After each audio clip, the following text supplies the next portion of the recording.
Buenos días. Nuevamente los saludamos.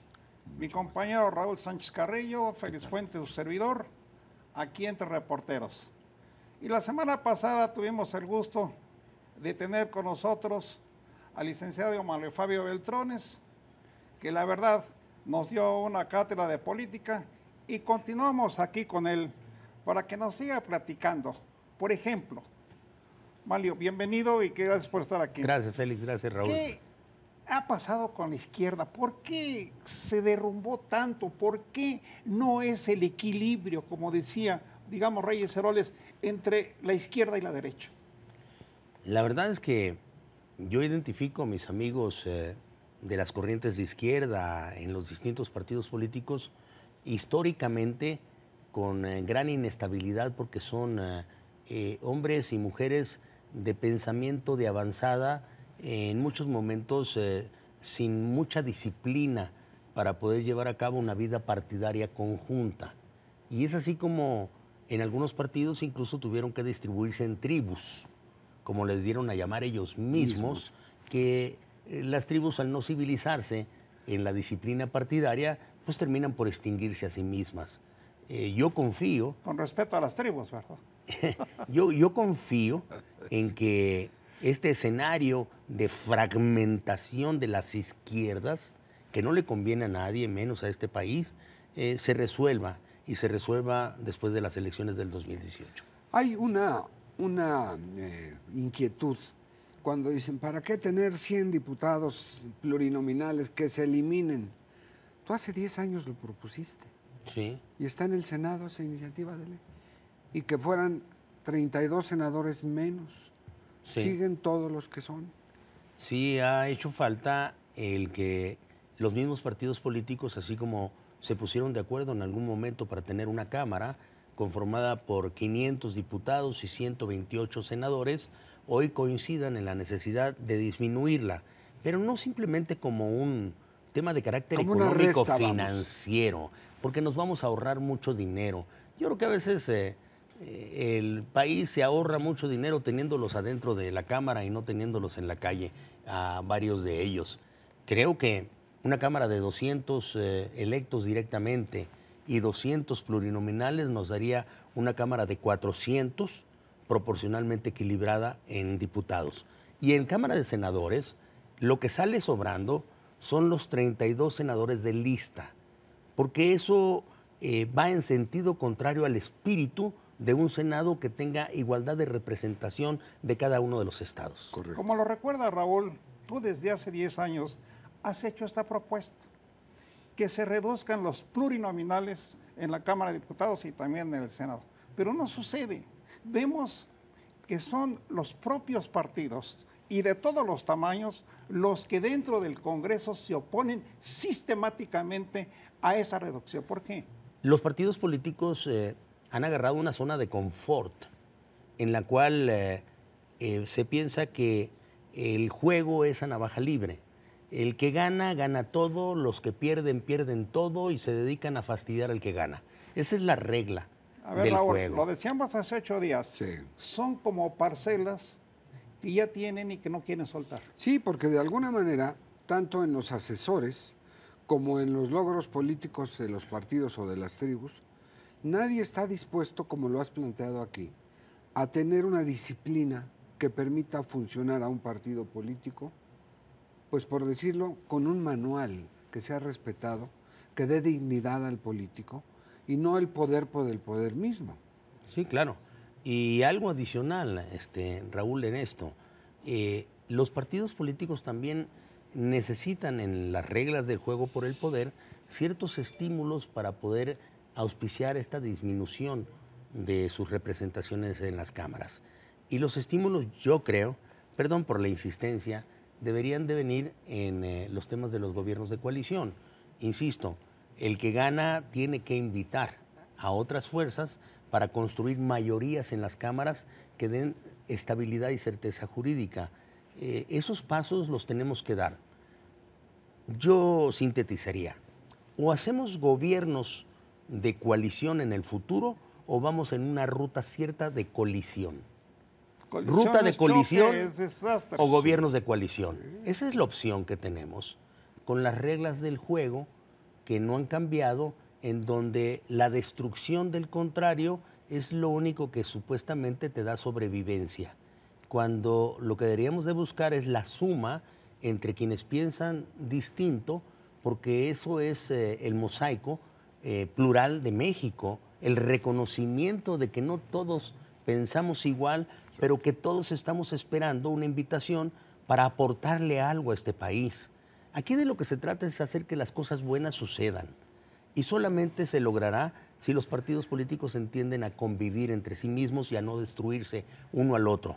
El PRD se parece desintegrar en una confrontación en medio de un país que es el nuestro, que además tiene un problema grave con el nuevo presidente número 45 de los Estados Unidos, por ese afán de Donald Trump de hablar de deportaciones masivas, de impuestos a los productos que lleguen ahí, y todo se refleja en un ambiente en el que en la política interna nadie quiere saber de política ni de políticos.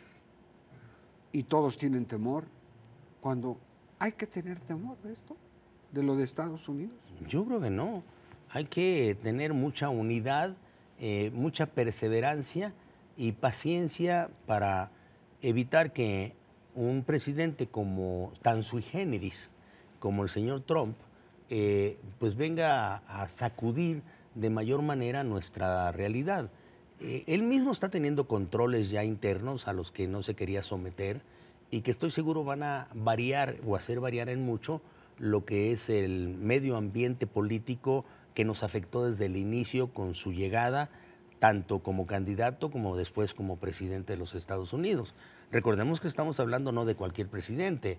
Si se enloquece un presidente en algún país de África o en mismo América Latina, en otro lugar, no pasa tanto como si sucede con el presidente del país más poderoso económica y militarmente del mundo. La verdad es que estamos hablando de otro tipo de escenarios.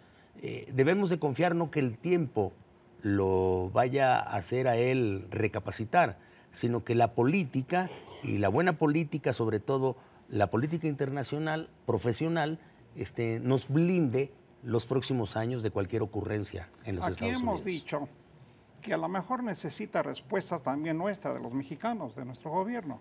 Este señor Trump, porque se ha cansado de ponernos todos los calificativos y todas las groserías que se le ha pegado la gana, que somos rateros, que somos tramposos, que somos indocumentados, que somos traficantes de drogas, y etcétera, y etcétera, y etcétera.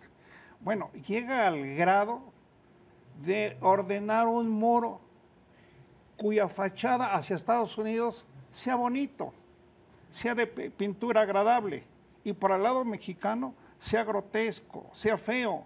A ese extremo llega y está logrando en buena medida que madres mexicanas o madres que nacieron allá en Estados Unidos de ascendencia mexicana estén separadas de sus hijos y los niños se queden allá y las mujeres sean... Bueno, ¿cómo vamos a hacer esto? Es muy desagradable y hay que encarar lo que sea cualquier política que ofenda a los mexicanos, al pueblo de México y a quienes lo representan. Yo creo que estoy convencido, más bien, de que en política todo es negociable, menos la dignidad. Cuando uno empieza a tratar a la dignidad como un tema de un negocio que puede moverse hacia un lado y al otro, entonces se pierde la batalla.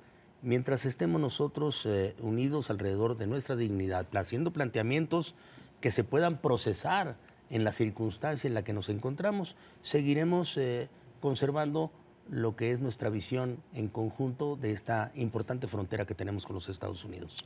Volviendo al tema de los partidos, el tiempo que les queda a todos, incluyendo al PRI y a todos los demás, los 8 restantes de los que hay, si el tiempo se les agota para ver en el 2018 una elección que, como bien señalas, lo dijiste en el anterior programa, una representatividad hasta de un 15% para el que gane.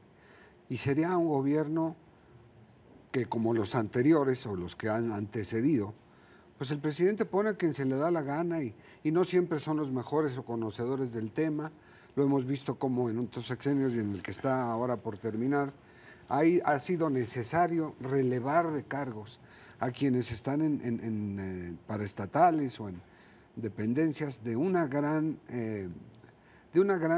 cuidado y delicadeza por lo que representan financieramente, y hoy estamos en una situación en la que los mismos diputados, oiga, ¿cuál es el artículo 3?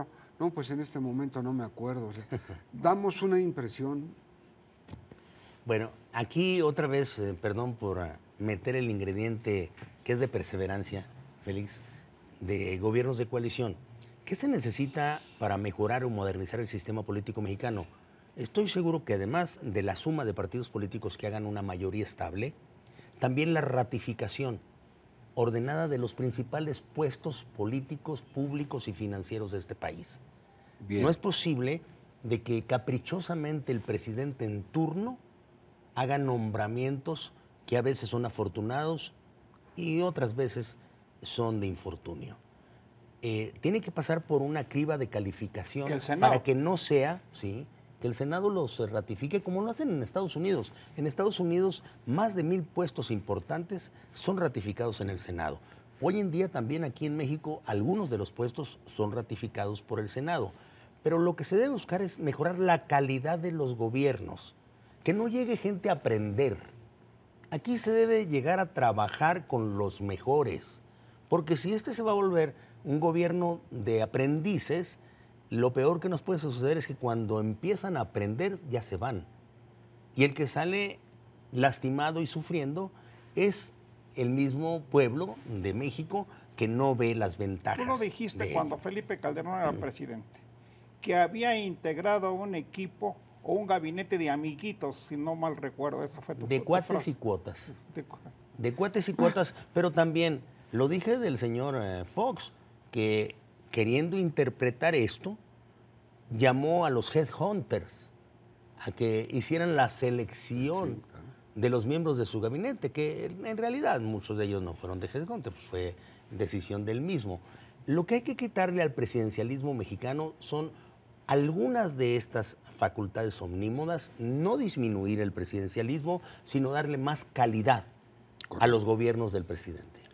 ¿Cuál sería tu pronóstico de México hacia el 2018 en materia electoral?